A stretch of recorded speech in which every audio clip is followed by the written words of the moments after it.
Hey, what's good, everybody? It's your girl, Prissy Solo, and I am going live tonight. This is like the late night show, but without Dante. Um, totally unplanned, so I don't know who's gonna tap in, who's gonna show up, who's gonna pop in, but welcome everybody. Tonight is going to be different, and that's why I wanted to do the setup different, like real close and personal, because I want to talk. One thing I want to talk about with you guys is about tomorrow. So tomorrow I'm dropping a new video. Hey, my love, this is my sister Felicia popping in. Hey, love bug. So tomorrow I'm doing a video that's gonna be so different than all the other videos I did. So tomorrow my video is going to be me responding to comments left underneath my YouTube videos, and it's gonna be so lit, y'all. I'm gonna tell y'all why. Thank you, Reba. I'm gonna tell y'all why it's about to be so late. Okay, so today I was going through some comments to figure out like, okay, which comments I'm gonna answer or I'm not gonna answer. Like, you know what I mean? Like I'm gonna put on the video. And it's just a lot. So it's gonna be very interesting. I'm gonna include the good and the bad. So make sure y'all watch out for that. And I would tell you guys to make sure you guys hit the subscribe button and the bell so you guys get a notification. But obviously, if you're on this video, you already did that. So we good. All right. So tonight on the late night show, I want to do things different because I should have titled this late night show. I might change it. But I wanted to do this different because I don't have Dante here with me tonight. So I wanted to talk about topics that I cannot talk about, like that I don't feel like Dante could really relate to. So I'm going to talk about it. And the first thing I want to talk about is skinny shaming. I want to talk about skinny shaming in like primarily the black community. I also want to talk about colorism in the black community. And I just want to tell stuff from like my point of view of growing up. But to be honest with you guys, because this is a live video and this is just like a talk show type of thing tonight, I might just like be jumping all over the place and talk about all different kind of things. So we'll see. But sticking on to subject, with the skinny shaming, I want to talk about first within the black community. Growing up, I was always very small. I am still a very petite woman. And like growing up in the black community, big boobs, big butt. I'm trying to watch my cursing because I heard through the grapevine on YouTube they like cut down on your videos or your pay, which I'm not getting paid yet, but they cut down your pay if you cuss a lot, and I cuss a lot, so I'm trying to be mindful of that. So anyway, so like big butt and wide hips and Coke bottle shape is just like kind of like how a lot of people view how most black women are supposed to look, or maybe not like to the outside world, but definitely in the black community. Like definitely that's like a big butts is a black girl thing, and I don't have a big butt. Never have. Uh, Always been a skinny mini, and growing up a lot from just never from the outside world, but like from my family and from like friends and just my community, I was always like, it was always like pointed out how skinny I was, like, how small I was. And so growing up, I felt like I needed to be thicker. I needed to gain weight.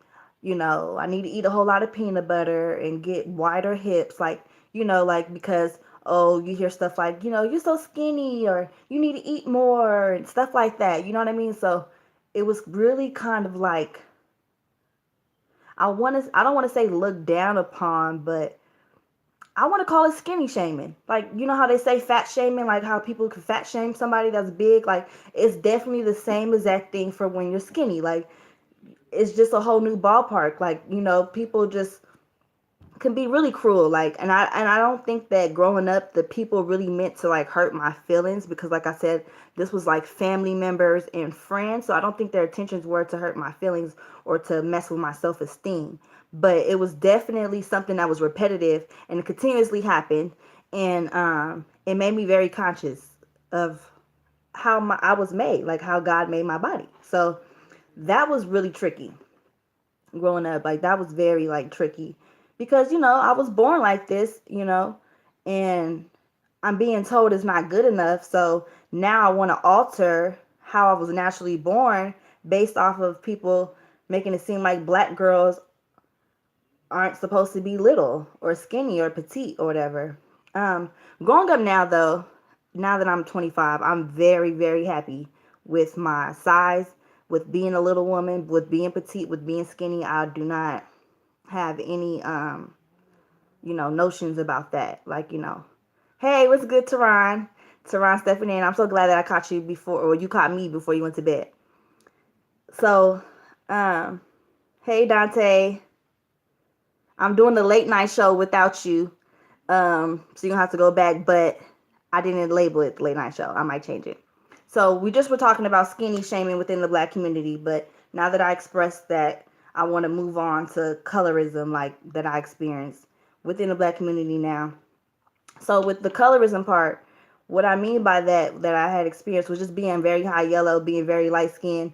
Um, that I don't know what the word would be for it, but it was definitely like growing up being light skinned, like in the black community, was definitely looked at like as like a, I don't want to say a weakness, but like a weakness though, because it's like it was almost as if like because you were light skinned and you were soft, um, because you were light skinned, you were prone to more like fights. And when I say this, I'm saying like within the black community. I'm not saying like I experienced this with like different nationalities. I experienced this within the black community. So that's why I want to talk about it.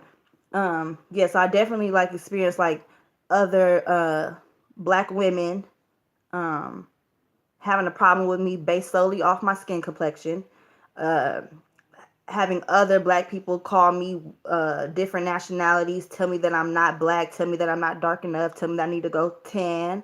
One time I actually remember in I think I was in junior high school, a boy had told me, you look like you've been running from the sun all your life. And I never experienced like um nobody flat out like saying something crazy to me because I was like high yellow, but it was always like a thing. Like it was always like a big deal that was mentioned by other black people. It's kind of weird. So yeah, so just like basically like, oh, black men all the time, even still to this day, especially when I was younger, will always ask me, what are you mixed with? Like, what are you mixed with? And now that I'm older, I kind of like know like my family's background and where we're from and all this kind of stuff and our history. But before this, I did not know. My mom is black and my dad is black. They are mixed, but not like my grandmother's a different nationality and my grandfather's a different, like nothing like that. So growing up, I just always thought my parents were just light skinned black people. And pretty much that's what they are. Like I don't have parents that are different nationalities. So when black men would ask me like, what are you mixed with? I will always just be like, I'm black. Like, and I remember it being so confusing to me as like a child because I didn't understand why I was being asked that. I didn't get it. Okay, appreciate you. I didn't get it. So and it never was a big deal to me. And so um it wasn't until like I got older that I realized it was really like a problem within the black community because the shade that I would get from other black women, like I don't have like a story upright where I had like a dark skinned girl tell me like, B, you think you this or you're that or you're not this, like, but it was always just like a conflict, like just like with strangers that didn't know me, with me just coming into a place, you know what I mean, or being around, like it's weird, and I know some of y'all could say, well, if they never said like their problem with you was your skin tone, how could you assume that? But it was definitely that because I have a dark skinned best friend. My best friend Felicia is beautifully chocolate, and I've witnessed her go through colorism and racism within the black community because of her skin complexion, just as well as she probably witnessed me having certain problems or things like that neither one of us can relate to. How neither one of us can relate to in terms of like we're both on different two sides of the fence. So like it's the same thing, but it's happening in different ways. If that makes any sense, like her shit that she would go through being a dark skinned woman was so much different than what I would go through, but nonetheless it was the same because we both were going through things because of our skin tone, even though from other black women, from other black people. You know what I mean? So it was so, and it's so crazy because it's like, I think I don't know. I don't know, but I feel like black people are the only people that have that problem with as far as like different skin complexion. No, I take that back. I actually read a long time ago Asians have a big thing with light skin, dark skin. So yeah, and it's really kind of crazy that like even today with knowing the Willie Lynch syndrome, that we still have people that will tell other black people to themselves like you're not black because they're too light, or light skins are weak or whatever. Like, just crazy because I feel like I even had to explain to my 7-year old like that I was black. My 7-year old really literally thought that I was a white woman. I don't know how long he thought I was a white woman, but one time I had to literally tell him because he thought that I was white based off my skin complexion because I'm darker than him and his father. Like, it's crazy, crazy that I even have to have this video and be talking about that. But moving right on along, if you guys have any stories, I would love to hear them about being skinny shamed, about being. The other day I was wondering if brunette and blondes go through colorism. Oh, that's actually very. I would think so because I felt like they always say the American girl is blonde hair, blue eyes. But yeah, that would be interesting. If there's any white women or Caucasian um, women, if you guys can drop down in the comment section and let us know within you guys' communities what you guys go through in terms of different shades of hair. So yes, so we talked about skinny shaming, we talked about colorism. Moving right on along, I want to touch on a different subject that is a little deep, and I want to talk about this because it's the truth. So everybody ain't gonna like it, but it's the truth. I realized maybe a couple years ago that the first encounters that I've had with like being bullied, I don't never want to say like bully because I feel like I'm not a victim, I'm not the prey, I'm the predator. I was about to cuss, I'm working on it. Can y'all tell like how hard it is and how much I'm just like catching myself? But I'm doing good so far. I haven't cussed not once yet. um but like, I don't want to say bullying, but like teased, I guess you could say. No, not even teased. Like, just being down. Okay, let's just keep it real. Just being talked about. Being talked about, I realized came first, like, from my family. My first, my first bullies, I feel like, were my family members.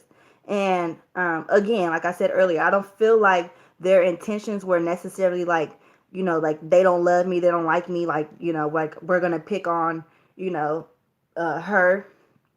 But they definitely, like, I feel like made this, not made this persona, but got me into the persona that I have now today, with like not caring about what other people think and being me without any um restrictions and without any apologies. I definitely feel like that had came first from being um criticized so much from my family members. And it was even to the point, at some point, I remember thinking like, um, I remember thinking like to myself, like, I want to just like be away from them. Like, I remember, like, I would literally hide certain things I posted on Facebook from my family members because I knew that they talked about me. I knew that they ridiculed me. I knew that they judged me. And it's crazy because I go through that now with complete strangers, and I'm gonna deal with y'all asses tomorrow on my video. So stay tuned for that. But it definitely kind of like was like hard at first. I have this personality now to where I don't care. I said what I said and ain't no apologies. I am who I am and I'm unapologetic about it. You can accept it or you can leave it. But I haven't always been like this. I remember at one point in my life that I felt like I wasn't fulfilled because I wasn't being myself, because myself wasn't being accepted by those around me, if that makes any sense. And so and those people were my family members. And like I said, I don't think their intentions were that, they would say certain things to me that would literally make me cry. Um, and like now it may be tough, like it may be super tough to now, like when strangers say it to me, it's no surprise. It rolls right off. Like it's fine. But when I was dealing with that from my family members growing up, you guys, it was really tough. Like being like a talked about like a tabloid like within your family, it really kind of like put this like isolation between us, because now I feel like you have a problem with who I am and you don't accept who I am as a person, or you want to change who I am as a person. So I don't want to speak to you, or I don't want to be around you. And that kind of like started like barriers between my family. Now I don't hold any grudges. I'm not upset about anything that has been said about me, that has happened to me in the past, as far as like being teased and stuff. Like I'm number 5 out of 7 kids. Like, you know, having my sister say certain things to me growing up hurt my feelings then, but now like when a stranger said it to me on my comments, it was just like bye, like who cares, like F off, you know? So like I felt like it helped me in the long run because I got my training at home, at my home front. But it definitely as a child, like as a kid, it was just so heartbreaking. I remember it just hurting my feelings so bad, like hearing like things that would be said about me or not true, or like um it was crazy. So I want you guys to drop down in the comment section and tell me the craziest rumor or assumption that you guys have heard about yourself. Um, I'm not gonna tell y'all mines because, to be honest with you, it would just take too much time and effort thinking about it than I'm willing to put into it, because it's 9 times out of 10 it's not even true. Come on in. Monday. I'm dropping a video on Monday, letting you guys know about. Let me get that to you, and I'm gonna leave. Okay. Alright. Take him in the mic here real quick. Yeah. Hold on, he can come in the video with me. Alright. Lock the. Come say hi. If I let you say hi, matter of fact, unlock it because I'm gonna let him go out. Alright. Say hi. Okay, so the video I'm dropping on Monday, you guys, is gonna be about the birth of my second child, Dante Jr. I had a VBAC, so I don't know if you guys know what a VBAC is or not. But if you do know what a VBAC is, I'm sure you guys want to hear about my story. So stay tuned for that video on Monday. The one I'm dropping tomorrow is me responding to the comments in my comment section. But yeah. Felicia give you kisses. Felicia give you kisses. He's playing with this speaker thing, so hopefully that keeps him occupied for a little bit. All right, moving right along. I feel like I'm doing pretty good without Dante. Like I'm holding down the fort. Like, it's definitely fun. Me and Dante talk about like things that are really fun. Like I love the subjects that we talk about on the late night talk show, like with other people's problems. But tonight I feel like we digging a little bit deeper, and we talking about some like real life issues. So moving right along. So the next issue, well, I don't want to call them issues, because issues like make it seem like it's conflict, and it ain't no beef. It's not. It's just like I feel like I'm stating the obvious. Like if there was YouTube growing up, I feel like there would be a lot less things that I would have stressed about growing up. Like if there was like some like a YouTube that I can go and look up certain things, or like hear other people's stories and intakes on, or like, you know what I mean, like. Because I felt like a lot of times growing up, I just felt like I was like going through shit alone. Oop, I cussed. That was my second time. That's you. Uh-oh. That's you. Yeah, like I felt like I was going through things alone. So that's why, like, like it was like super hard, because you feel like you were the only person going through this. Oh my gosh, life is about to end. Like, why me type thing. Anyways. Speaking of like subjects that I'm gonna be touching on like later on this week, I don't know when I'm gonna do this video. I'm gonna keep it a buck. I'm gonna keep it a buck. There's been a subject that I have not been talking about, you guys, because have seriously like been trying to like not talk about it, but I feel like it's really time. It's like it's time, and that's Wendy Williams. I feel like I have to do a Dear Aunt Wendy Dear Wendy Williams, can we talk type of video. I don't want to do it, but I feel like it's time. There's only a couple of people. Hi. There's only a couple of people that I have like tried to steer away from like talking about in a negative light, because I feel like they kind of exempt to me because I really admire them, and I'm gonna name the people. The four people that like I really try to keep off, like I don't want no smoke just because I really like them. I just like, I just be trying not to go there. And that's Aaliyah. Y'all probably noticed during my Surviving R. Kelly video, I did not want to, really talk too much about that with her. Kamora Lee Simmons, Wendy Williams, and Keisha Cole. Them are like people like I seriously like admire, and I really like. There's not a lot of people that like I admire like in the industry. Even them, like if I seen them, I don't know how I would react, because I feel like my mom raised me that they're humans just like I'm a human. So like okay, they see it. They see it. Oh no, you don't. No, oh no, you don't. Oh no, you don't. So I feel like they're humans like I'm human. So like I don't know about like standing out going crazy type thing. Like, but definitely like was trying like to steer away, because those are my favorites. They're my favorites. They're my favorites. You look young, as in you were in your teens, some part of the beginning of the YouTube at least. So wait. Somewhere along the video, I no longer look like a teenager no more. What changed that? What changed the fact that I don't look like a teenager no more? I actually get told a lot that I look very young. And I am young. I'm young. But I get told that I look younger than I actually am. I'm 25 years old. I'll be 26 this year. Woo! Been a long time coming. But I get told that I look young a lot, especially when I wear my natural hair. These are extensions, so they give me like a look. I feel like they make me look my age. When I wear my natural hair, I definitely feel like I can pass for like a teenager. For sure. Okay. So I want you guys to drop down in the comments and say something, or else I'm going to get going, because I feel like this video is perfect how it is. And, I could talk. So I don't want to ruin it. But I'm going to take my talking butt to Facebook next. And we could talk more there, chat there. Say bye. Say bye. No? Okay. All right, you guys. Good night. And I appreciate you guys. Oh, wait. We got Ike. Got something to say. Ike says, I know. I thought you said you didn't grow up in the YouTube era. My bad. It probably was my era. I don't know.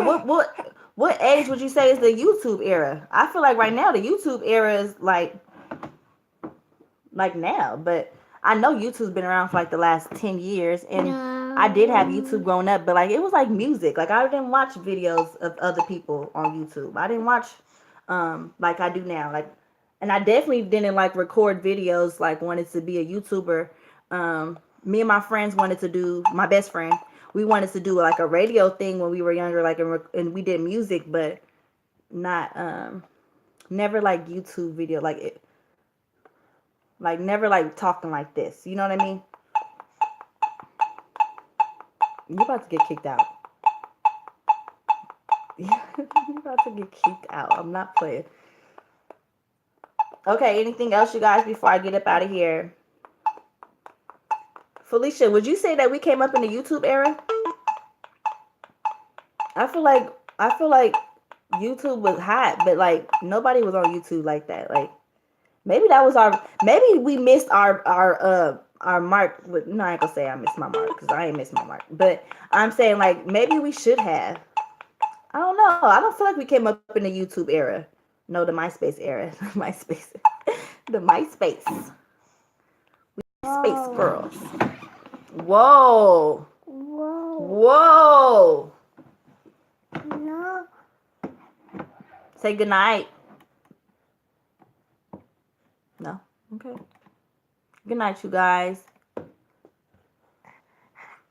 I know you are not about to start commenting when I'm saying goodnight. Like, y'all gotta have to talk. Do the voice to text. I know that's like old people shit, but y'all gonna have to do that. I know you know it's right. A new phenomenon. Once your Facebook Soldier Boy popped it off. However, we were on YouTube a lot, but never thought of uploading videos. No, that's wrong, Alicia, because we had the videos. Remember, we had the videos for our rap, the lyric, whatever videos. Remember, we put those pictures together and for our rap songs that we had. So yeah, we did videos, but we never thought about. No, no, no. Leisha, remember we wanted to do the talk show when I lived off of Balboa. We used to always sit around and talk like this, and we did say that we were gonna record and put it on YouTube. We just never got around and did it. So I guess you could say like we did grow up on YouTube. We just didn't take advantage of it. I guess our age is the YouTube because he said Soldier Boy cracked it off. I just said Soldier Boy cracked it off. Soldier Boy is the same age as me and Felicia. So definitely, I think that we just didn't take advantage of it. And another thing I want you to know, Ike, is that although it was my era, we didn't have a whole lot like growing up. Like so right now I'm paying for this Wi-Fi. That's why this connection is popping. But back then I didn't grow up like with cable. Like I didn't grow up like it was very like I can really remember every time we had cable in my whole life. You know what I mean? Like so like I definitely didn't like have like cameras and stuff like the utensils to take advantage of something like YouTube growing up.